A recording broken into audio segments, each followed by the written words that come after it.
If you have been participating in DeFi, yield farming, lending your crypto, providing liquidity to a pool, earning governance tokens, and you have been unsure how any of that gets treated for Australian tax purposes, this video is for you. DeFi is genuinely one of the most complex areas of Australian crypto tax. The ATO has not issued specific guidance covering every DeFi activity in detail, which means some areas require careful application of existing principles rather than a clear published rule. But that does not mean the obligations are unclear. The fundamental tax principles that apply to traditional crypto activity apply to DeFi as well, and in this video, I am going to show you how they apply, specifically, to the four most common DeFi activities Australian investors engage in. By the end of this video, you will understand the tax treatment of yield farming, lending and borrowing, liquidity pool participation, and governance token rewards. We will keep this focused, practical, and as clear as I can make a genuinely complex topic. Let's get into it. Before we get into specific activities, let me establish the foundational principle that the ATO applies across all DeFi activity, because this is the lens through which every DeFi tax question gets answered. The ATO does not have a separate tax system for DeFi.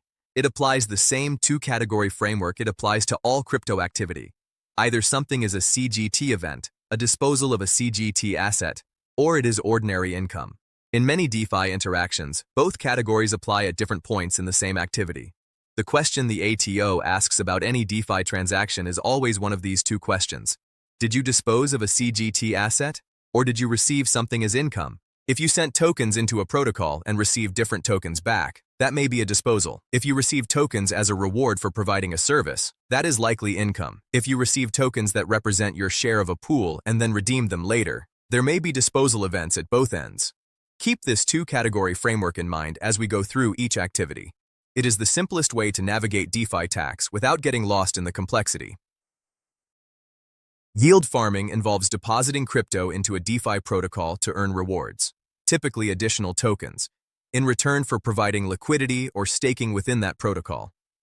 For Australian tax purposes, the rewards you earn from yield farming are treated as ordinary income at the Australian dollar market value of the tokens on the day you receive them. This is the same treatment as staking rewards on centralized exchanges. The location of the activity, on-chain rather than on an exchange, does not change the income characterization. For example, you deposit USDC into a yield farming protocol. Over a week, you earn governance tokens worth $50 Australian at the time of receipt. Those $50 are accessible as ordinary income in the financial year you receive them, regardless of whether you sell the governance tokens or hold them. The cost base of those governance tokens is then set at the income value, $50 in this example. When you later sell or swap those tokens, you pay CGT only on any growth above that $50 cost base. You are not taxed twice on the same value. When you deposit your original tokens into the protocol, a question arises about whether that deposit constitutes a disposal. This depends on what happens to the original tokens and whether they are replaced by a different token representing your position. If the protocol issues you a receipt token, a wrapped or LP-style token representing your deposited funds, the ATO may treat the original deposit as a disposal at market value and the receipt of the receipt token as an acquisition. This is a genuinely complex area where professional advice is important for significant positions. DeFi lending is where you deposit crypto into a lending protocol, like Aave or Compound, and earn interest in return. Borrowing is where you use crypto as collateral to borrow other tokens. Lending, the lender's perspective. Interest earned from lending crypto through a DeFi protocol is accessible as ordinary income at the AUD market value on the day it is received. This is consistent with how interest earned on a traditional bank deposit is taxed. The medium is different, the income characterization is the same. The same deposit question that arises in yield farming applies here too. If the protocol issues you a token representing your deposited position, such as an A token in Aave, the ATO may treat the original deposit as a disposal and the receipt of the A token as a separate acquisition. When you eventually withdraw your original tokens, that withdrawal may itself be a disposal of the A token and an acquisition of the return tokens. Borrowing, the borrower's perspective. Borrowing itself is generally not a taxable event. Receiving borrowed funds, whether fiat or crypto, is not income. However, there are two important tax considerations for borrowers. First, the collateral. Depositing crypto as collateral may or may not constitute a disposal, depending on whether beneficial ownership transfers to the protocol. This is a nuanced question that the ATO has not definitively answered for all DeFi protocols, and professional advice is warranted for material positions. Second, liquidation. If your collateral is liquidated by the protocol because you did not maintain the required ratio, that liquidation is a disposal of the collateral at the liquidation price and may trigger a capital gain or loss. This is one of the most commonly overlooked tax events in DeFi because it feels like a loss rather than a disposal, but it is both.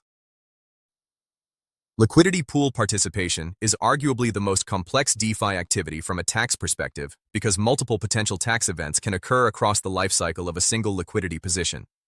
When you add liquidity to a pool, say depositing equal values of ETH and USDC into a Uniswap pool, the question is whether depositing those tokens constitutes a disposal of the original tokens. The ATO's general position on token swaps is that exchanging one token for another is a disposal event. If the protocol gives you LP tokens in return for your deposited tokens, which most do, this may be treated as a disposal of your original tokens at market value and an acquisition of the LP tokens. During your time in the pool, you earn trading fees, typically accruing within the LP token rather than being distributed separately. The tax treatment of these accrued fees is not definitively resolved in ATO guidance. The most conservative treatment is to assess them as income as they accrue. A more commonly applied practical approach is to assess the full value at withdrawal. Professional advice should be sought for material liquidity positions. When you withdraw from the pool, exchanging your LP tokens back for the underlying assets, this is a disposal of the LP tokens and an acquisition of the return tokens. The difference between what you received on withdrawal and the cost base of your LP tokens, which was established at the time of deposit, is your capital gain or loss on the LP position. Impermanent loss is the reduction in value relative to simply holding the tokens that results from price divergence between the pooled assets. Impermanent loss is not a deductible loss in the tax sense. It is only realized as a capital loss at the point of withdrawal when the actual disposal crystallizes the position. Governance token rewards are tokens distributed by DeFi protocols to participants, often as an incentive for using the protocol, providing liquidity, or participating in protocol governance. The tax treatment is relatively settled compared to the other areas in this video. Governance tokens received as a reward for a service or activity are ordinary income at the AUD market value on the date of receipt. Example, you earn 100 UNI governance tokens in a financial year through providing liquidity on Uniswap. On the various dates of receipt, the total AUD market value of those tokens was $800.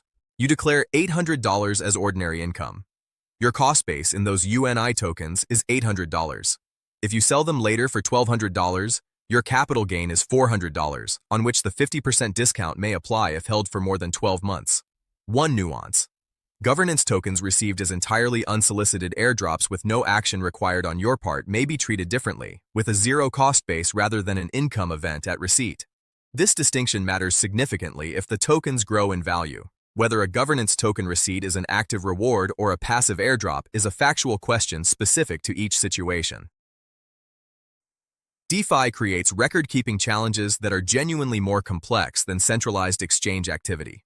Every interaction with a protocol, every deposit, withdrawal, reward receipt, and swap is a potential tax event that needs to be documented. The specific records you need for each DeFi transaction include the date of the transaction, the type of interaction, the tokens involved, the AUD value at the time, and the transaction hash for verification. This is where a crypto tax tool becomes practically essential rather than merely convenient. Coinly connects to your wallet addresses directly and pulls your complete on-chain transaction history, including DeFi interactions, identifying the transaction type, and applying the AUD value at the correct historical rate for each event. For investors with significant DeFi activity across multiple protocols, the alternative to automated tracking is manually reviewing every on-chain transaction, which is genuinely impractical at any meaningful scale. For DeFi specifically, given that some tax treatments are not definitively settled, having a complete and accurate record of every transaction is also your best protection if the ATO's position on a particular activity is clarified or changes in future guidance. DeFi tax is genuinely complex, more so than most other areas of crypto tax in Australia. But the complexity does not mean the obligations are unclear. The same two-category framework, CGT event or ordinary income, applies consistently across yield farming, lending, liquidity pools, and governance token rewards. The key takeaways.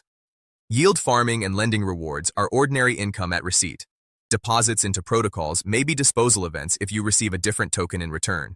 Liquidity pool participation involves potential tax events at entry, during the position, and at exit. Governance token rewards are income at receipt with CGT on future growth, and complete accurate records are essential across all of it. Given that some areas of DeFi tax treatment are not definitively settled in ATO guidance, professional advice from a registered tax agent with genuine DeFi experience is particularly valuable for anyone with material DeFi positions. If this video helped you understand your DeFi tax obligations, please subscribe and hit the like button. Drop any DeFi tax questions in the comments below. I read everyone. Stay cashed up.